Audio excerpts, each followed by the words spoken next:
What cemented your decision? You say you were back and forth. Mm-hmm. What got you over that hump?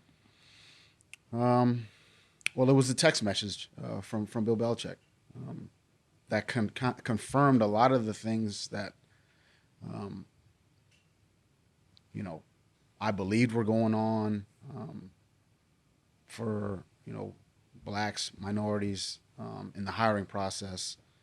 That um, interviews that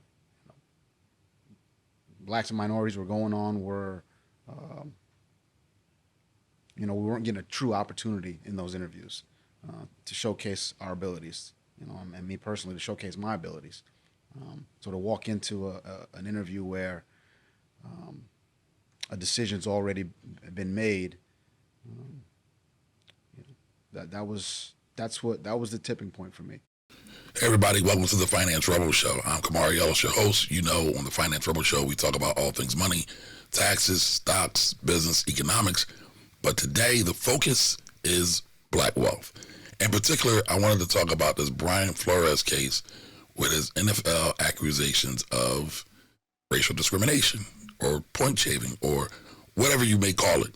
But I felt like I probably wasn't the person to just deliver this message by itself because I'm not a lawyer and it ranges on all things legal. So I went and got some help. I got my heavy hitter homegirl who is a lawyer, who is smart, who is talented, and likes to bring the receipts. So I'm going to bring on Danyl Patterson, ESQ, so we can break down this case. Ms. Patterson, how are you today? I'm great. Thank you so much for having me. No, thank you for making the time. I know it was short notice. Well, anything for you. I like that. I might be asking for a loan a little bit. Well, anything except my money. All right, so I know time is short. It's your birthday weekend. The Brian Flores case. I know he's accusing the NFL of racial discrimination. He didn't get a couple of NFL coaching positions. The Broncos is in focus. The Miami Dolphins is in focus. The New York Giants are in focus as well. What do you think about the case overall? Do you mean the merits of the case, or just generally what's going on? Just what they're proposing, what he's proposing, what he's alleging. Okay, I think that the lawsuit needed to happen because we need to shed some light on this farce that is the Rooney Rule.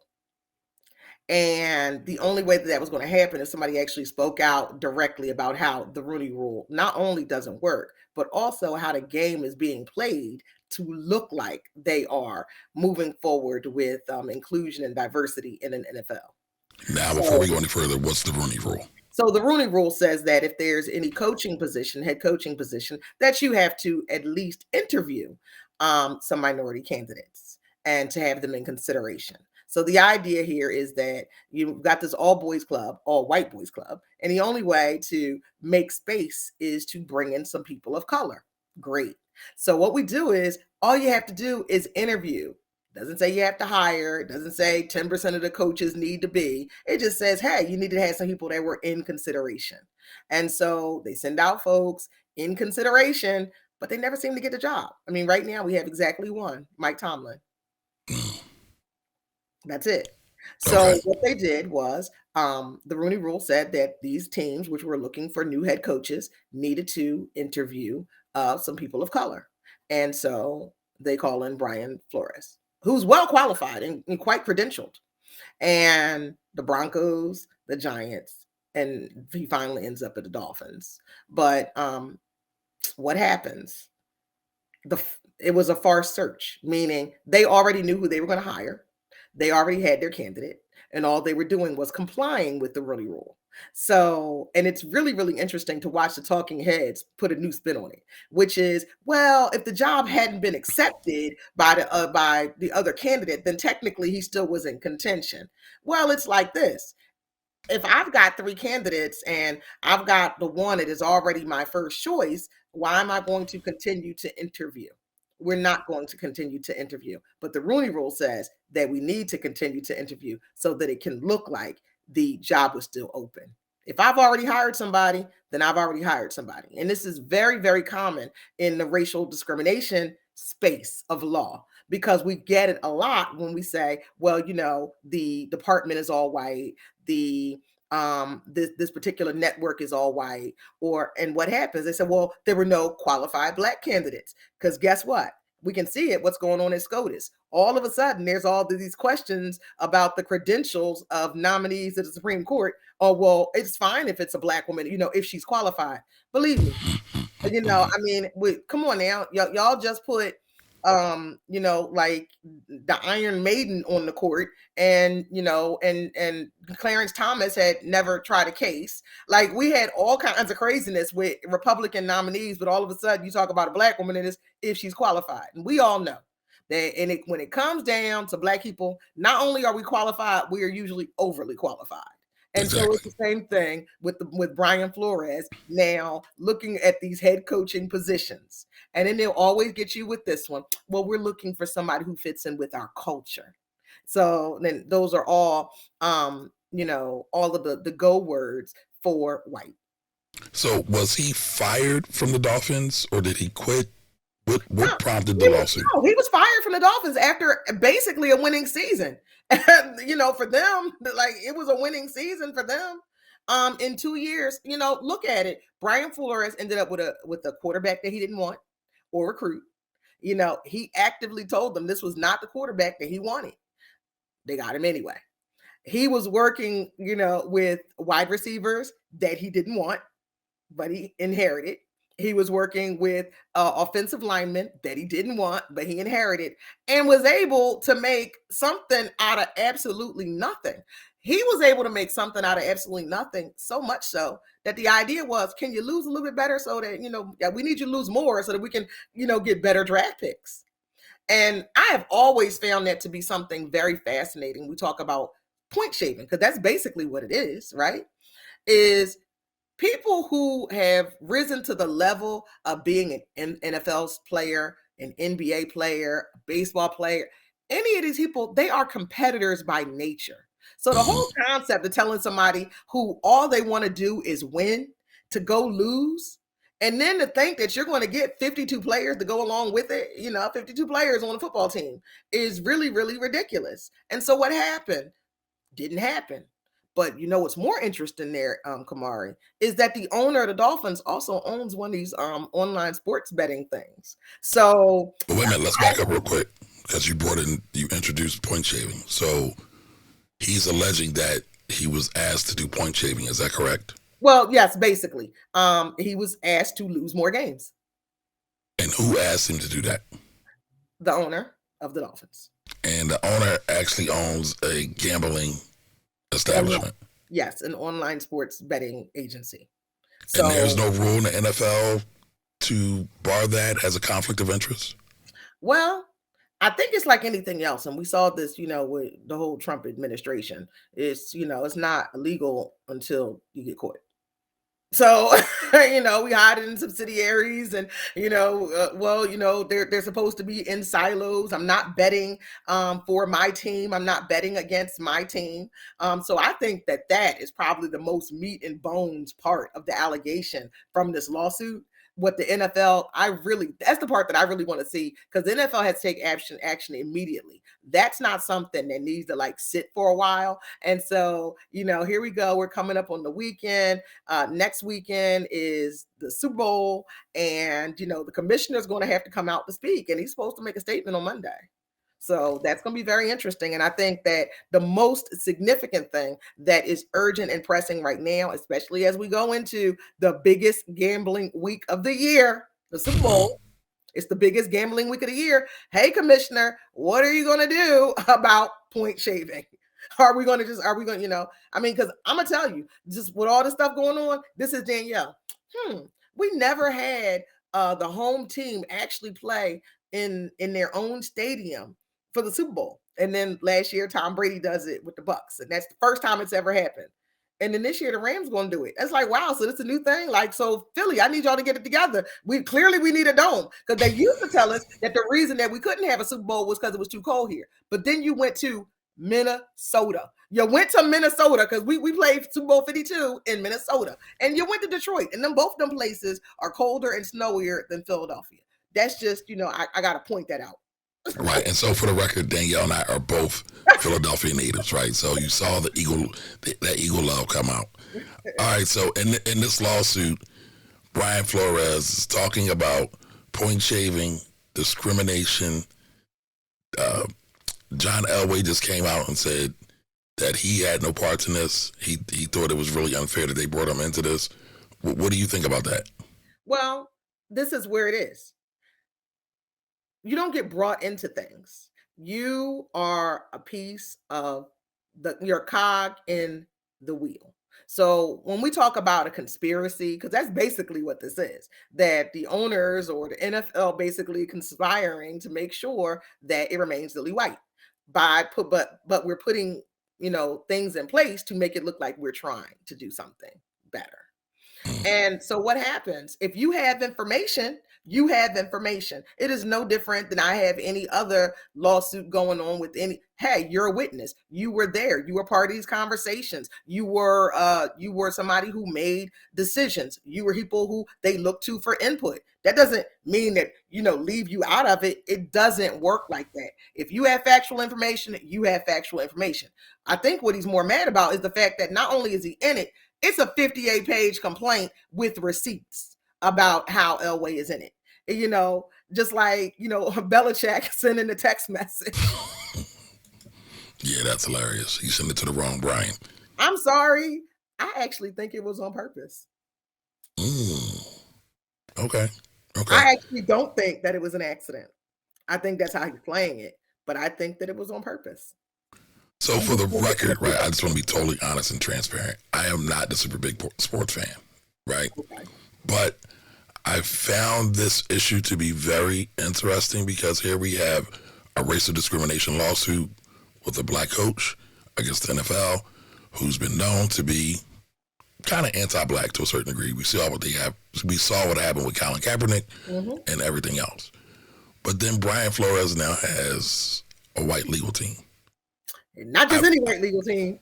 But you mean to tell me there's no black firms that could have handled this, black attorneys that could have handled this, and from what I understand, there's no person of color at these firms either? So it's truly ridiculous and hypocritical that Brian Flores went with his white attorney with all white attorneys. And that the law firm, Wingdor, didn't even look to seek to have someone of counsel on this particular case who was of color and understood the specific nuances and intricacies of what are basically microaggressions. Because what's going on now is we've got the entire NFL news media and sports talk radio who want to uplift and continue the system, who are also gaslighting Brian now. They're basically telling him that what was absolutely in front of him is not in front of him. That everything that he endured, he did not endure. But that's what happens when you get a law firm that is totally racially insensitive. Just because you can make a claim out, because, hey, the law is the law. But just because you can make a claim out does not mean you are the best person to make the claim out.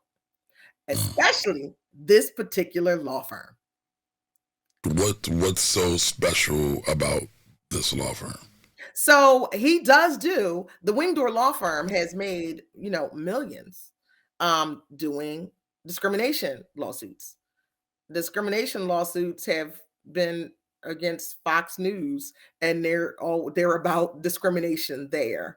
And he does that while he also continues to be one of the biggest Trump supporters and donors in the 2016, 2017, 2019, according to his filings. Trump's filings. He donated more than $100,000 in each of those campaign years. So that's very, very interesting when you add to that the history of discrimination of that particular administration and its views on people of color and women and people, LGTB background or identity. So it's very, very interesting that that's who you choose. As a matter of fact, Wingdoor, one of the things that he's been doing is trying to clean up his name by actually like representing Tara Reid, against Trump. Like, starting off in the Me Too movement. And the whole idea here is he says it's not political because he's been getting backfire for that.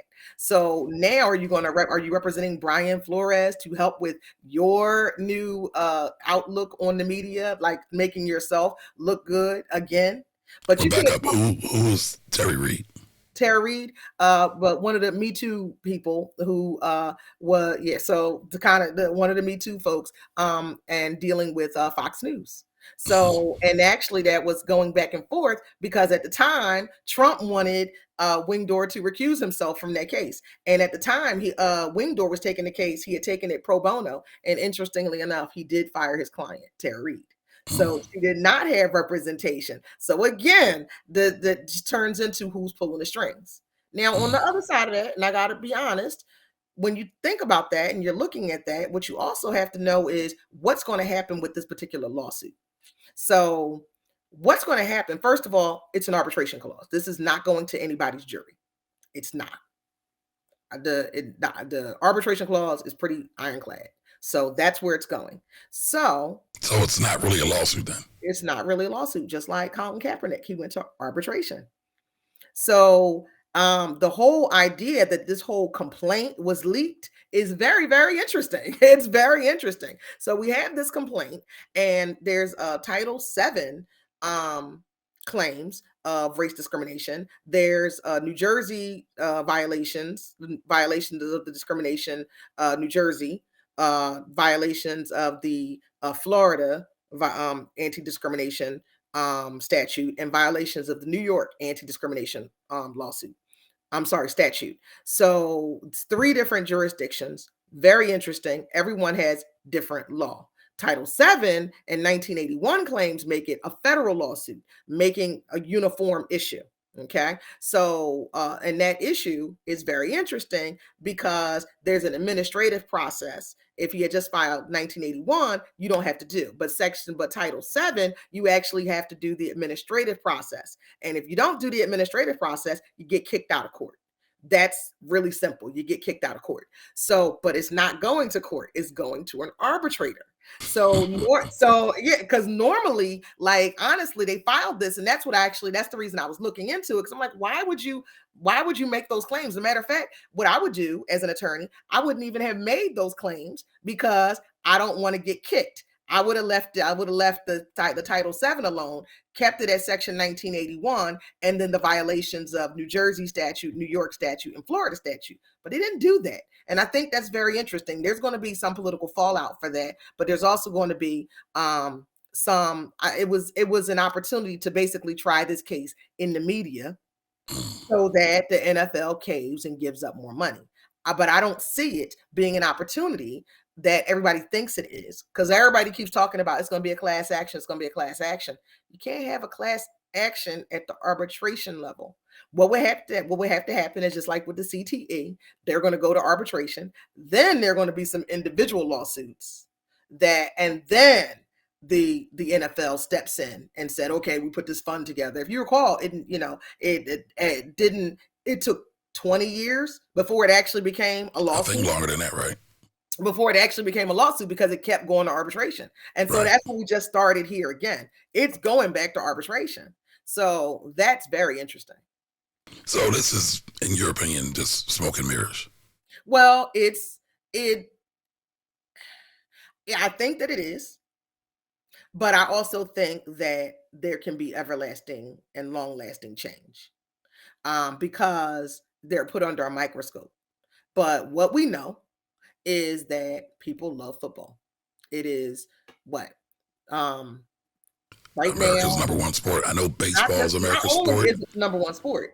Not only is it number one sport, do you know that the NFL and its affiliated like stations and broadcast take up 8 of the top 10 shows in network TV?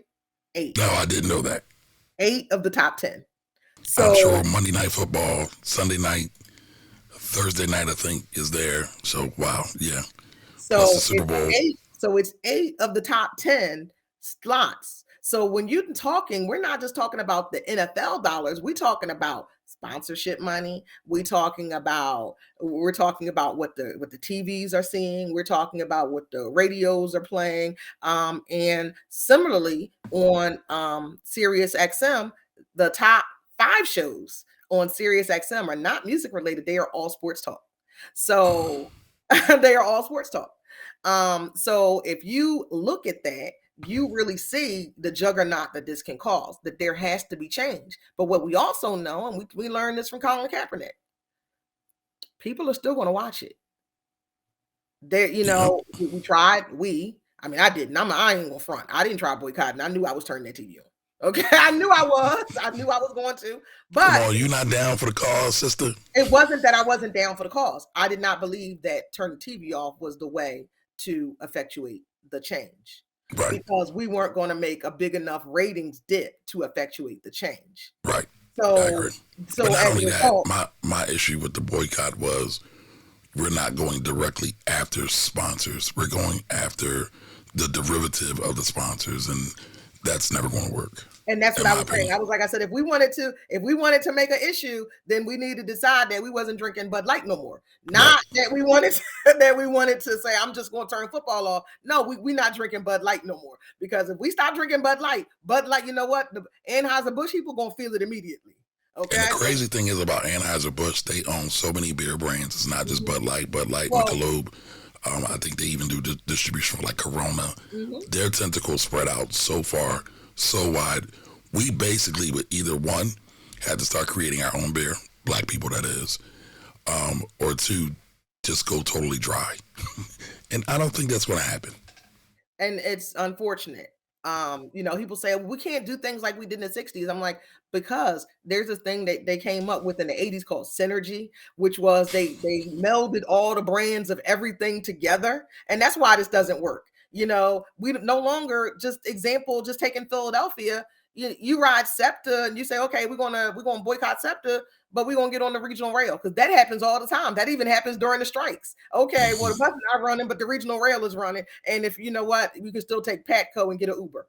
So it kind of just doesn't work in the society that we live in that regard. If we want to hit pockets, then it's got to be a concerted attack with, we're going to do this for this amount of time. And, this is what we're doing versus, okay, everybody's willy-nilly. Somebody want to, it's just like when they said they were going to, the Unilever company. Well, they thought Unilever had one soap. Unilever got like all the soap. So we're just going to be out here dirty. Or you got to go to the lady down the street that make the soap in the bathtub. That's what you got to do. Right. I mean, if you go back, it's written on the walls, all right. If you go back to Montgomery, the Montgomery bus boycotts, I know some folks will be like, ooh, that's history, that's too old. But it worked. Even if you go back to divestiture in South Africa, that's another example of it was very pointed, it was very deliberate, and it worked on a global scale. So, the writing's on the wall, but the question is, do the people have the will to do it? And I don't see that, unfortunately. Now back to Brian Flores, because we can talk about these things forever. But what's going to happen with this is going to go to arbitration, and some more stuff is going to come out. And I think that he's going to get quite a nice settlement. But I think the next thing that's going to happen is that we are going to see some black coaches, but we're going to see black coaches the exact way that we see black everything, which is held to an entirely higher and different standard. And that's very unfortunate. But somebody got to be the first. Mike Tomlin has a history of winning seasons. It's a history of winning seasons. And you would think that his dynasty would have been that he had some coaches that sprang off from him, but yet it has not been. So, that he doesn't have a dynasty tree. And why is that? Because his coaches don't get interviewed elsewhere. We've got folks who were, under Andy Reid, or, who were under Andy Reid's tree, it continues to grow. And the offensive coordinator is actually going now from Philadelphia Eagles, going to go to the Colts and do something else there, because the offensive coordinator at the Colts, who had studied under Frank Reich, is now going on to be a head coach. So, but we're not getting that anywhere else. but it's like anything else. I remind people, as a matter of fact, so interestingly, I have a little girlfriend. I call her my young John. And I call her my young, and because I don't have any kids, but I give auntie vibes all day. And I believe that, aunties are the greatest things ever because they're like moms that you feel like you can tell anything to. And we were watching the playoff weekend. And we were in a room, and of course we have no dog in the race because the Eagles are gone. She doesn't really follow football. She likes sports. She just likes them, but she doesn't follow. So she has no idea who's playing, and it was the Bills versus the Chiefs, and it was going down these last 3 minutes, right? And she said, well, who are you rooting for? And I said, I root for everybody black. And she just thought it was so ridiculous. And I said, look, Patrick Mahomes is a black quarterback. And it was not very long ago when they said that black people were not smart enough to be quarterbacks. You can ruin your body and wreck your body being the running back. You can get beat up being the lineman. You can run fast and wide and catch and be, the wide out. But you can't think enough to manage a game. So that was the thoughts when I was brought into football, at 5 years old, that was the thought. So when Randall Cunningham came to the Eagles, it was the greatest thing ever. But Scramble and ramble. Yeah, but of course, then what happened? Well, we don't want scrambling quarterbacks. You can't be a running quarterback. You can't, Michael Vick. You're not a real quarterback. You're not a real quarterback. Yes, you're not a real quarterback. And we're seeing it now in Philadelphia, somewhat with Jalen Hurts. He has his problems, but if you look at the Philadelphians around us, a lot of the problems don't really have to do so much with his play as they have to do with who's doing the playing. Yeah, and I'm just being real as a Philadelphian because I watch it. I watch it. That's a fact. That's a fact. Well, I think that's a good place to end it. Though. I want to have you come back and talk more about this issue as the topics or as the case develops more, because I know there's going to be more to this as well. Would you agree to that? I'm putting you on the spot. Yeah, no, absolutely. I'm trying to tell you, it was like, yes, it's birthday week. But I have been glued in my legal forums, watching. The most fascinating part of this has been watching the sports talk. And the reason that the sports talk has been so interesting is because at least 60% of sports talk is former players, right? So, not everybody's a journalist. 60% is former players. And you can always tell who the former players were.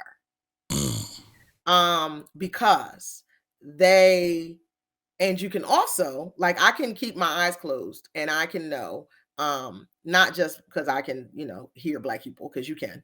I know what black people sound like, but it's always interesting when you hear the viewpoints, you already know. Because I'm seeing the excuses, and the excuses are coming from those folks. And it's, if he had to fly, and then he was on the train, but he was on his way to the interview and they took the interview. I was like, no, it doesn't work like that. It does not work like that. That is not how interviews work. Well, it can't be racist if we have 3 qualified candidates and one just jives better with the culture, not even realizing what you're saying. So I'm glad that we're having the conversation, because those are the conversations that in actuality need to change, because that view has to change. Just like we had, poor scrambling rambling, Randall had to, somebody had to forge the way. And so Brian Flores is forging the way with his all-white legal team. Well, let's end it there. Danyl, where can everybody find you at? You can always reach out to me at my office at 215-472-1833, 215-472-1833, or you can follow on my Facebook page professionally, which is Patterson Law Firm, LLC. We respond to all messages. Thank you so much for having me, Kamari. All right, and last thing, I didn't ask you this, I should have asked you this. What kind of law do you specialize in? So I have a general practice firm. However, I am a nationally ranked trial attorney. So that means I go to court and sue people. I don't do any criminal work. However, one of the things that I believe is that we have to create a network of resources so that we don't have a situation like with Brian Flores, where they said you can't find any black attorneys. So I have colleagues across the spectrum. So if you reach out to me and you need some help, if I can't help you, I can always lead you to who can. All right. Well, thank you so much, Danielle. I appreciate your time, and I'm definitely going to have you come back on this because I know after next week, after, again, the timing of this bombshell was perfectly timed. Super Bowl's next week. The performances next week, everybody's been in arms about this whole performance with Dr. Dre and Snoop and Mary and Eminem. So that's going to be a whole thing. So we definitely have to come back and talk about that. We definitely. I just want to know what they're going to do with the bleepity bleep or the bleep bleep with the halftime show. But I'm here for it. Look, I'm here for it. This might be as controversial as Janet and the nipple. Maybe, but we'll see. We'll see. Okay. So I'd love to have you back, but I'll talk to you soon. All right. Thanks, Kamari. Bye-bye. Bye-bye.